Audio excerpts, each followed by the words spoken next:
My husband walked in on my affair and impregnated my AP's wife, creating a shocking chain of betrayal and consequences that blew our family apart. In this video, there will be 4 stories. The first one, virginity does not guarantee loyalty. The next one, never, ever fight over a cheating partner. The next one, cheating is relationship treason. And finally, karma eventually bites back twice as hard. Now, let's get into today's story. And you can see the title coming up on your screen, My Husband Impregnated My Affair Partner's Wife. And AP stands for Affair Partner. This story dates back to May of 2016. She starts off by saying, I was referred here by my sister, who saw it getting opinions of people not familiar with my situation could benefit me. I'm a 31-year-old female. For this posting, call me Gina. And my husband, Greg, 33 male. We've been married for 10 years and together nearly 13. We have 2 children, a girl, 9, and a boy, 8. Greg is the only man I had been with prior to my affair, while Greg had 3 previous girlfriends prior to dating me. We had a great marriage full of love, laughter, and family. Though we had been married for a number of years, our intimacy was completely fulfilling for me, and I believe it was for Greg too. Now for the part where I ruined everything. I met a man, call him Rich, in my daughter's soccer practice. He was a parent of a 6-year-old girl who was playing in the league below my daughter. He worked from home and was able to attend soccer practice and games. Initially, I spoke to him as part of a group of parents as we stood on the sidelines watching our children. The only reason he stood out is he was one of the few dads that were there during practices, which normally took place just after school. Eventually, we started talking more frequently, and then I noticed he would always come right over and stand near me at every practice, even when I was with other mothers. These chats led to an uncomfortable conversation where he told me he had strong feelings for me. I clearly told him I was happily married and we'd have to discontinue speaking. With this, he backed off while I rebuffed his advances. For some reason, I liked the attention. There's that attention and validation that pretty much all women are always looking for, and she's falling for it here, as you can see with this guy. I know it was so wrong now, but I want to be honest here and tell you what I was feeling. Eventually, he brought his feelings up again and asked if I'd meet him for coffee at a shop in the next town over. At first, I told him no, but then decided to meet with him, making it clear it would only be this one meeting for coffee and nothing more. I know now just talking to him was cheating and totally disrespecting my husband and family, but I couldn't stop it. At the end of our private meeting, before we left to go to our children's practice, he told me he wanted me to come to his house tomorrow at the same time. He gave me a piece of paper with his home address. I said, no, I can't. But with that, he gently kissed me. And I'm ashamed to say, not only did I kiss him back, I kissed him again when he pulled away. Oh my goodness, these are 2 nasty, grimy people. The next day, we met at his house, and that is just like that.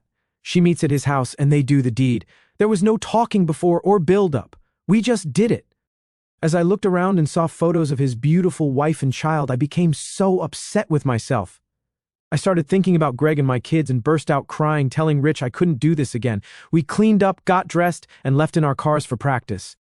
For the next week, I avoided Rich at soccer practice. And when I did eventually speak to him again, I told him I didn't want to see or speak to him ever again. With this, he handed me a note with the name and address of a hotel in the same neighboring town. He said he wanted me to meet him there tomorrow at our special time, but would understand if I didn't come. I just told him, no, I can't, and then I left. That night, I stayed up all night thinking about this situation and how it would destroy my marriage and family if this ever became known. But foolishly, I thought it was unlikely, as we never called or texted, and all of our communications were verbal or via these handwritten notes. You see how sneaky and underhanded people can be when they're cheating? If they keep it on the down low like this, a person may never find out unless they slip up, which you're going to see these people do. My intention was not to go, but I broke down and did again. As with our first meeting, it ended with me crying and telling Rich we cannot do this again. This time, he agreed with me but said our lovemaking was worth the risk. We parted, and this time remained apart for a full month with no contact outside of brief conversations at soccer practice and at games while talking with other parents. What's most disturbing is that at one of the games, now listen to this is disturbing. My husband, Greg, and Rich ended up talking for over 20 minutes. This made me feel terrible, but in a way it excited me in some twisted reason. Man, you are a sicko if that excited you. You are a sick person.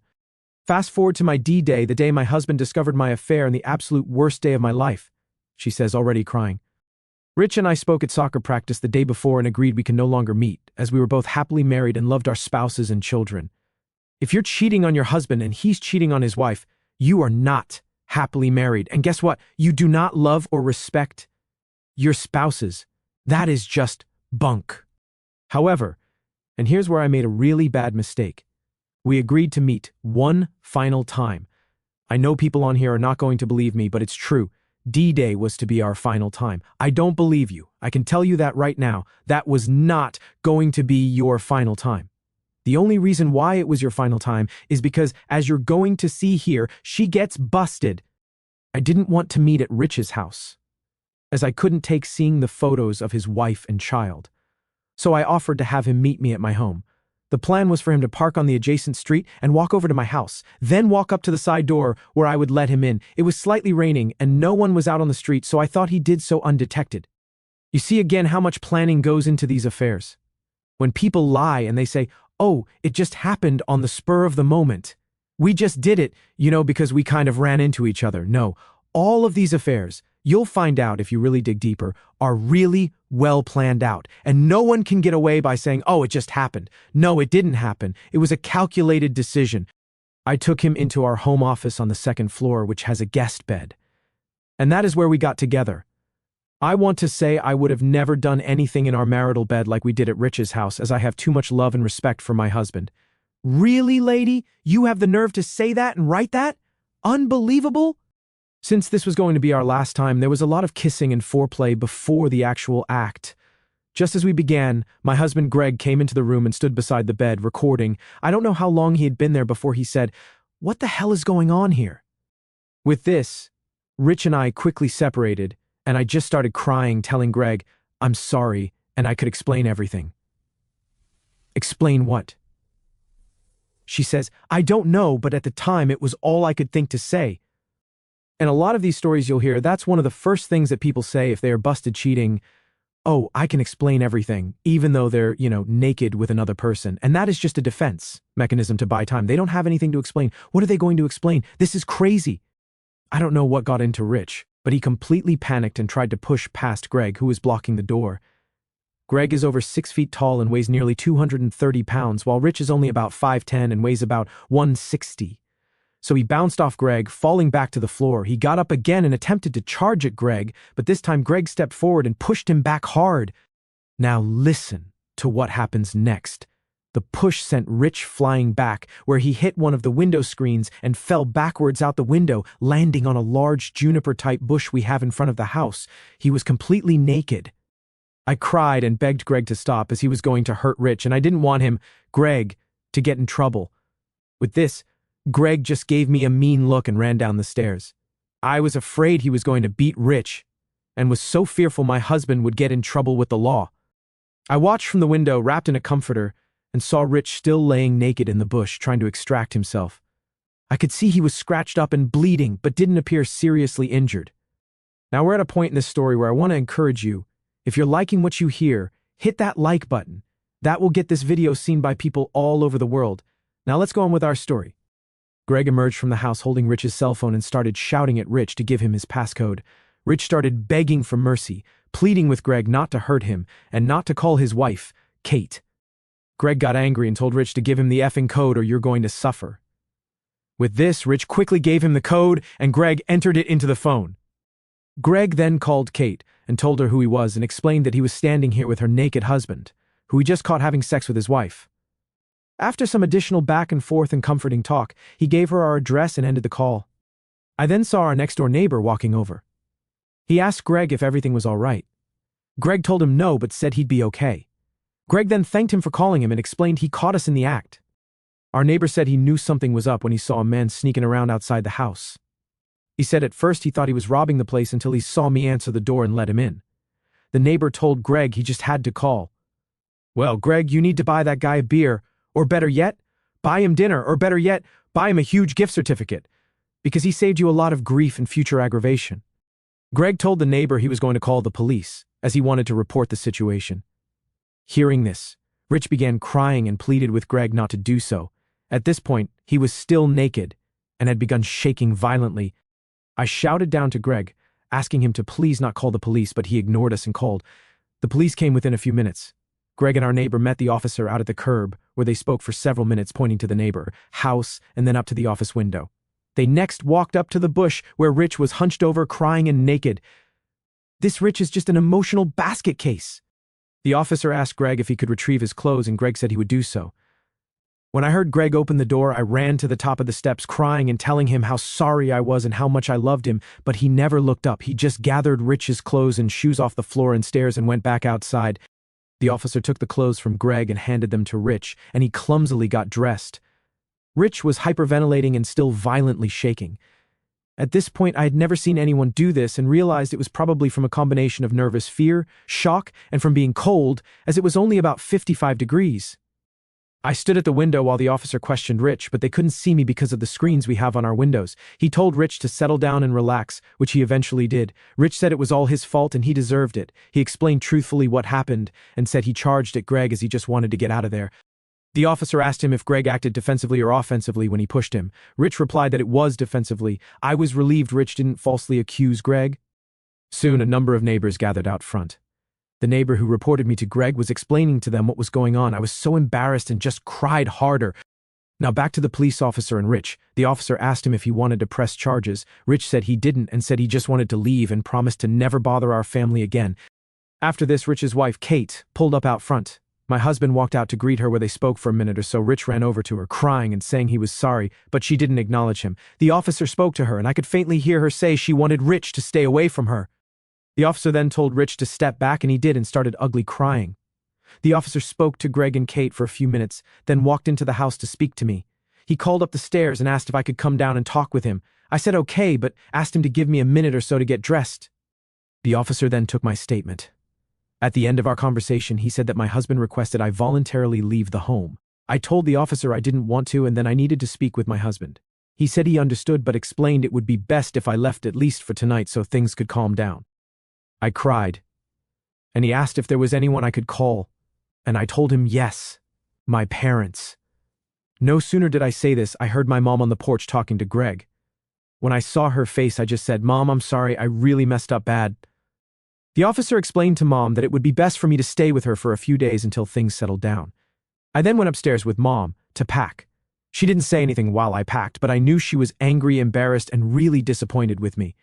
When Mom and I came downstairs and walked outside, only the officer was there, along with several neighbors who were still out on the sidewalk talking.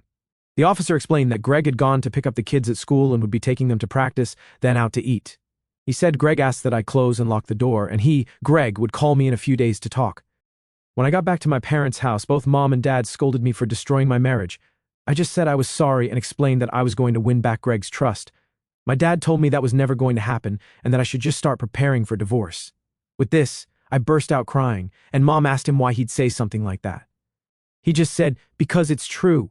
And that's because your dad obviously is a strong man, and he knows Greg is a strong man, and he knows that a strong man is not going to put up with a cheater." For the next 2 days, I texted and called Greg, but he didn't respond. Then on Wednesday evening, he sent a text stating we can meet on Saturday morning in our house to discuss next steps. He also wrote in the text that he had already explained to our kids what happened, so they were fully aware. I couldn't believe he did this without me. I thought they must hate me now. In a separate text, Greg said he filed charges against Rich and secured a 30-day TRO, a temporary restraining order. I hated hearing this as I just wanted this nightmare to end. To make matters worse, the incident was written up in the police section of our local paper. While the paper didn't give names or our house number, it did give our street name and was written, so it was obvious what happened. So now I'm sure she's the talk of the town. Saturday came and I was both excited and nervous to see Greg again. My dad and Mom drove me and stayed out on the porch as Greg and I met inside. I told them they could leave, but Greg said he wanted them there as he didn't trust being alone with me. She says, "Sigh." I went in to hug him and he just held up his hands, keeping me away. We sat down and he handed me separation papers. I broke down crying and told him, "No, please don't do this." I pleaded and again told him how sorry I was and I loved him and only him. He just said, "No, you don't," and started explaining the papers. I continued begging, but he just kept explaining how the separation will work. He said I can move back in but would be staying in the office that was still just the way he left it. He then said he was splitting our bank accounts 50-50 and we would split the equity in the house if it ever sold, but explained he wanted me to surrender any claim to his 401k. He then went on and explained, now listen to this, that starting next month, I would be required to contribute 35%, or about $2,300 per month of our living expenses, including the mortgage, insurances, utilities, car payments, food, etc. Since I didn't have a job, I would need to pay him for my half of the savings. He explained that all of this was clearly detailed in the separation agreement and that I needed to get a lawyer to review it. I told him I don't want to get a lawyer, I just wanted to talk to him about us. He calmly but firmly said there's nothing to talk about and said he just wants to officially separate from me. He next explained that the only time he will talk to me would be for matters pertaining to our kids or when our kids are talking to both of us. He said anything else I say will be ignored. I cried and asked if he was going to divorce me, and he said, right now, that's my plan. I told him I couldn't live without him and I will fight with everything I had to keep him. He just looked at me with disgust and started laughing loudly. With that, he yelled out to my parents to come in. He then called his parents on speakerphone and explained everything he just told me to both sets of parents. It was like a business meeting, while for me, it was torture. I just apologized to Greg and our parents and said I was going to fight to save my husband and family. This all went down this morning, and now I'm here in the office writing this post at 1:44 a.m., as I can't sleep. Talking to my sister earlier, she gave me great advice and said I might also want to post here to see if any readers might offer some additional suggestions that could be helpful. So here I am. What should I do? Have I broken my marriage beyond repair? Let me just interject here and tell you, yes, you have. Is there any chance of getting the beautiful life I destroyed back, or is it gone forever?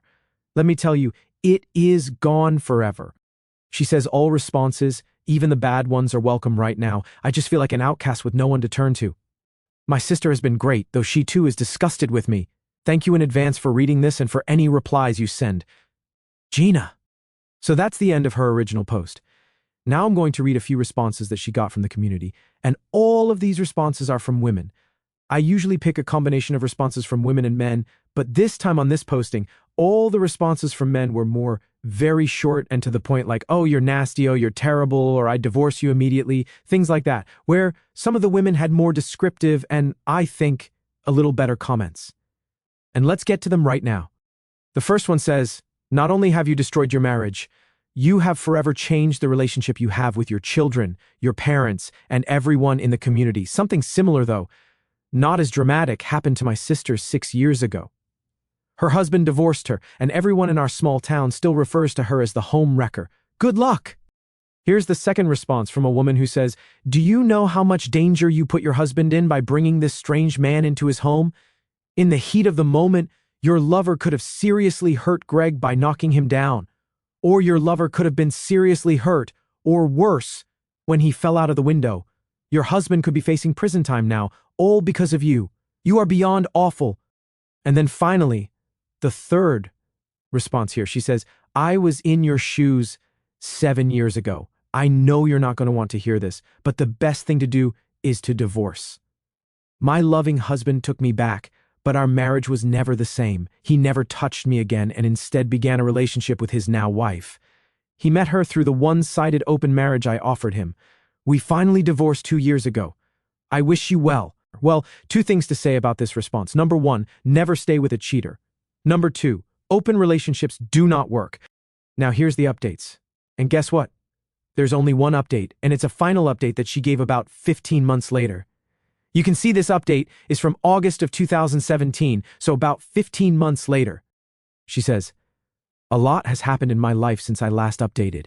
I first want to thank everyone who responded to my original post. Reading all the responses helped me go and keep going, even though many were very critical of my actions.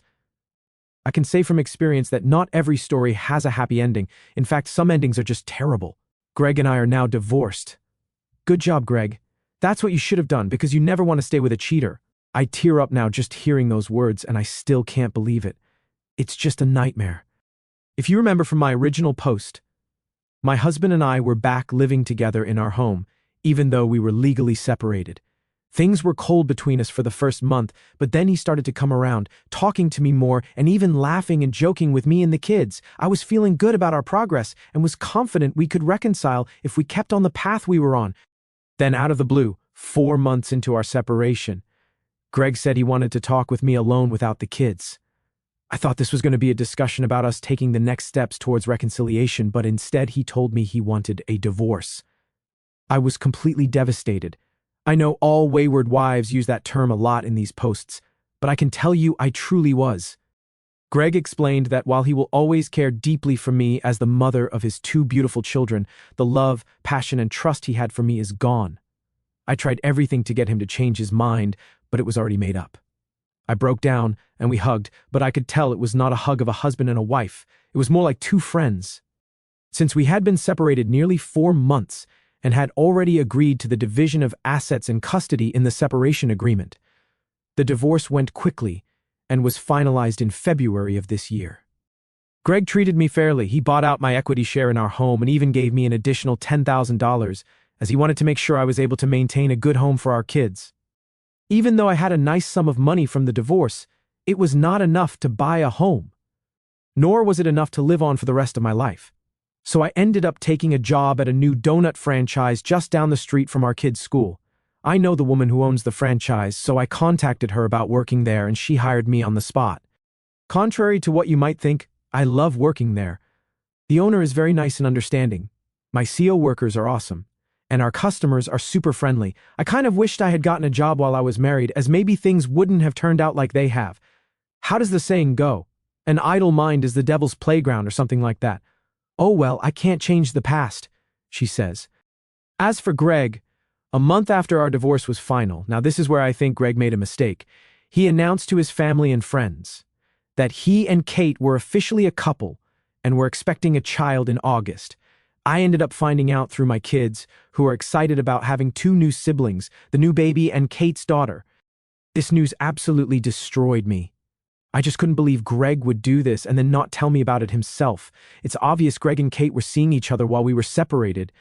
In fact, the gossip is that they started their relationship right after D-Day. We live in a no-fault state, so it doesn't matter anyway. Unlike Greg and I, Kate decided to divorce right away. Since the house they were living in was gifted to her and they apparently had little savings, their divorce was final months before ours. As for Rich, it's a sad story. He was very broken up by the divorce, and on Halloween of last year he was picked up for a DUI, driving under the influence. That's a bad charge. Apparently this was the 2nd such violation. Kate used this to get full custody of their daughter, and now he only has supervised visitation, which occurs at Kate's parents' house, as Greg and Kate don't want to see him, and Rich is deathly afraid of Greg. I learned this through gossip. I think it's dirty and cruel for Kate to do this to her child's father, even though she may hate him, but I understand why she did what she did.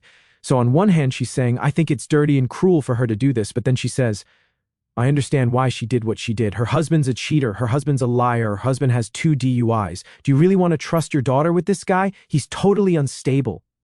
Kate and her daughter are now living with Greg and my kids in my house. Of course, it's no longer my house, but I still think of it that way. This whole separate situation really depresses me, so I try not to think about it, but still do nearly every minute of the day, she says.